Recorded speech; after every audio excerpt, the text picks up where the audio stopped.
This is High School Clubs, the show about the clubs that actually change your life. Your hosts are Robbie and Terry, both 15. Every week they break it down so you actually get it. Welcome to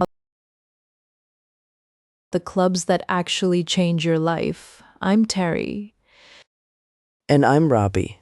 And today we're talking about student government, the club where you actually get to be in charge of stuff. Which sounds fake, but it is surprisingly real. Like student government controls thousands of dollars in school budgets at some schools. At larger high schools, the student activities budget can be anywhere from $5,000 to over $50,000 per year. That's a lot of pizza for school dances. But also a lot of responsibility, which is kind of the whole point. Student government isn't just planning dances, though, and I feel like that's the reputation that keeps people from joining. The reputation is dress nice, make posters, smile a lot. The reality is way more interesting.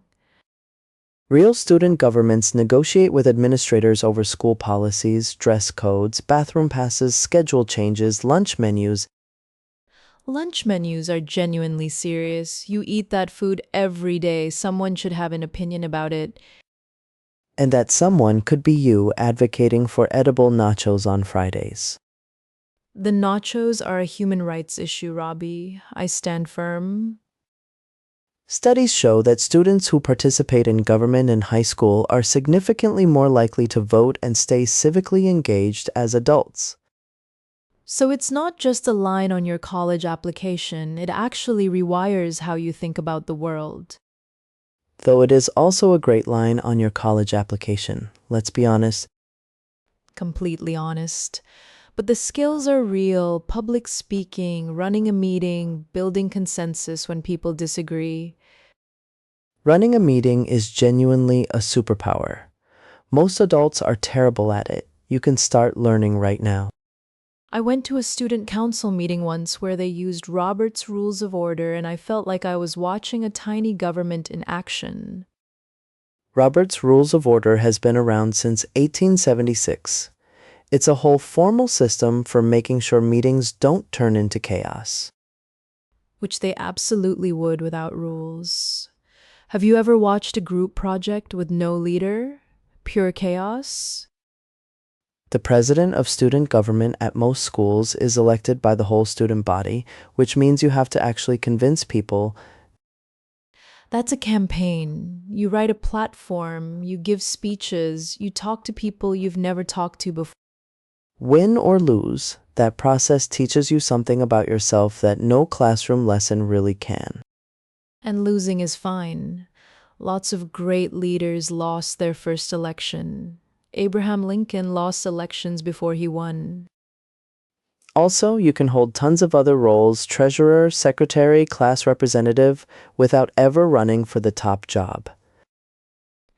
Treasurer is secretly the most powerful position because you control the money and nobody pays attention to you. That is either very wise or very suspicious, Terry. Wisdom and suspicion are basically the same thing at age 15. One thing people don't expect is how much student government involves conflict resolution. Students bring real complaints, and you have to actually handle them. A student rep who listens well and follows through becomes genuinely trusted by their classmates. That kind of trust is rare and hard to build. There's also a national organization called the National Association of Student Councils, which has been connecting student leaders since 1931. So there's a whole network of students doing exactly this work across the country. You're not figuring it out alone. Regional and national conferences, leadership training, competitions, it goes way deeper than your school hallway. Which is kind of wild to think about. Your tiny school election connects to something much bigger. And the skills scale.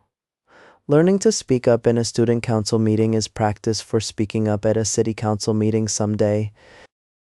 Or a board meeting, or a town hall, or anywhere that needs someone brave enough to raise their hand. The world genuinely needs more people who know how to lead without being bossy about it. Student government teaches you the difference. Leadership is service, not just authority. That's actually the best summary of the whole thing. You show up, you serve your school, you grow as a person. And you might get better nachos out of it, which is a win for everyone. If you're thinking about joining, just show up to one meeting. That's the whole ask. One meeting. You'll know pretty fast if it's for you. And if it is, run for something. You might surprise yourself. And if it isn't, we'll be back next week with another club that might be exactly your thing. Thanks for listening, everyone. Now go introduce a motion to improve the school lunches and see you next week on High School Clubs.